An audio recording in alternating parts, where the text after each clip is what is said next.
के ऊपर ये जो वक्फे से बमबारी हो रही है, जैसे बिजली के बिलों में टैक्सेस का बढ़ा देना, पेट्रोल में रिलीफ देने के बजाय 30 आप कह सकते हैं कि 30 रुपीज़ बढ़ा देना, और वो सारी मीडिया जो आज खामोश हैं इस पर बात क्यों नहीं करती? मेरे हिसाब से आप सारे सकते में गए हैं, जब आपको होश आएगा डेफिनेटली आप लोग भी बात करेंगे। अवाम क्यों नहीं निकल रही है इस निगरान हुकूमत के? देखिए अवाम कैसे निकले, आप एक दफ़ा कह दें कि पीटीआई को क्रैश डाउन नहीं किया जाएगा, पीटीआई के ऊपर ये जो आप मैसेज क्रैक डाउन कर रहे हैं, आप पहले कहें तो सही कि आप आज़ाद हैं, आप एक आज़ाद मुल्क में हैं, आपके पास कॉन्स्टिट्यूशन के मुताबिक फंडामेंटल राइट्स हैं। फंडामेंटल राइट्स में सबसे पहला राइट है right of movement, right of speech. ये दो राइट्स हमें दें, फिर आप देखें कि लोग कैसे नहीं निकलते। मैं आपको बताऊं कि ये हम दस्तूर इशारे दस्तूर पर खड़े हैं, और आपके बात मेरी लिख के रखें कि इस इशारे दस्तूर पर पीटीआई की लीगल टीम और पीटीआई के चेयरमैन साहब भी इस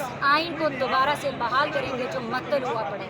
आप खुद भी देख सकते हैं कि लोगों के साथ क्या कर रहे हैं, लोग सुसाइड करने में मजबूर हो गए हैं। तो ये क्या है, जिन माशरे में अदालतें अपना काम नहीं करती, अदल नहीं होता, वो इसी तरह क्रश हो जाते हैं, जिस तरह आज पाकिस्तान के साथ ये हाल कर रहे हैं। सबसे पहले हमारा अदालती निज़ाम ठीक होगा, फिर ये सारा निज़ाम ठीक होगा इंशाअल्लाह। बहुत